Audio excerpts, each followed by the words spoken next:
ನಿಪ್ಪಾಣಿ ತಾಲೂಕಿನ ಸುಕ್ಷೇತ್ರ ಬೇಡಕಿಹಾಳದಲ್ಲಿ ಶ್ರೀ ಕಲ್ಯಾಣ ಸಿದ್ಧೇಶ್ವರ ದೇವರ ಧೂಳವಡಿ ಪಲ್ಲಕ್ಕಿ ಉತ್ಸವ ಭಕ್ತಿಮಯ ವಾತಾವರಣದಲ್ಲಿ ಅದ್ಧೂರಿಯಾಗಿ ನೆರವೇರಿತು.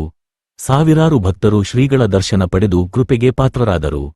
ಹೋಳಿ ಪೂರ್ಣಿಮೆಯ ಪ್ರಯುಕ್ತ ಪರಂಪರೆಯಂತೆ ಸೋಮವಾರ ಬೆಳಿಗ್ಗೆ ಸಿದ್ಧೇಶ್ವರ ದೇವಸ್ಥಾನದಲ್ಲಿ ಮೊದಲ ಹೋಳಿ ದಹನ ನೆರವೇರಿತು.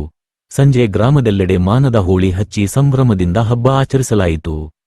ಮಂಗಳವಾರ ಮಧ್ಯಾಹ್ನ 4 ಗಂಟೆಗೆ ಹರ ಹರ ಜಯಘೋಷಗಳ ನಡುವೆ ಕರಂಡೋಳ, ಸನಯಿ ಚೌಗಡಿಗಳ ವಾದ್ಯಮೇಳ ಜೊತೆ ಧೂಳವಡಿ ಪಲ್ಲಕ್ಕಿ ಮೆರವಣಿಗೆಗೆ ಚಾಲನೆ ನೀಡಲಾಯಿತು. ಗ್ರಾಮ ಚಾವಡಿ, ಹಳೆಯ ಬಸ್ ನಿಲ್ದಾಣ, ನದಿ ವೇಸ್ ಮಾರ್ಗವಾಗಿ ಪಲ್ಲಕ್ಕಿ ದುಧಗಂಗಾ ನದಿಯ ಕಟ್ಟೆಗೆ ಆಗಮಿಸಿತು. ಅಲ್ಲಿ ಪೂಜೆ ಹಾಗೂ ಕಾರ್ಯಕ್ರಮ ನೆರವೇರಿತು. ಬೋರಗಾವ ಬೇಡಕಿಹಾಳ ಮಾರ್ಗವಾಗಿ ಸರ್ಕಲ್ ಕಟ್ಟೆ ಪ್ರದೇಶದಲ್ಲಿ ಪಂಚಕ್ರೋಶಿಯ ಭಕ್ತರು ಮೇವು ಮಿಠಾಯಿ ಅರ್ಪಿಸಿ ಶ್ರೀಗಳ ದರ್ಶನ ಪಡೆದರು. ಬಸು ಲಕ್ಷ್ಮೀ ಈಶ್ವರ ಅವರ ಕುದುರೆ ಪಲ್ಲಕ್ಕಿಗೆ ಮಾನವಂದನೆ ಸಲ್ಲಿಸಿತು.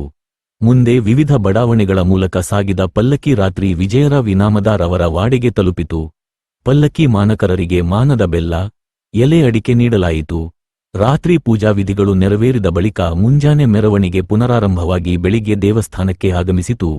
4 ಬಾರಿ ಪ್ರದಕ್ಷಿಣೆ ಮಾಡಿ ಮಾನದ ಸಕ್ಕರೆ ತೆಂಗಿನಕಾಯಿ ವಿತರಿಸುವ ಮೂಲಕ ಧೂಳವಡಿ ಪಲ್ಲಕ್ಕಿ ಉತ್ಸವಕ್ಕೆ ಸಮಾಪ್ತಿ ಘೋಷಿಸಲಾಯಿತು.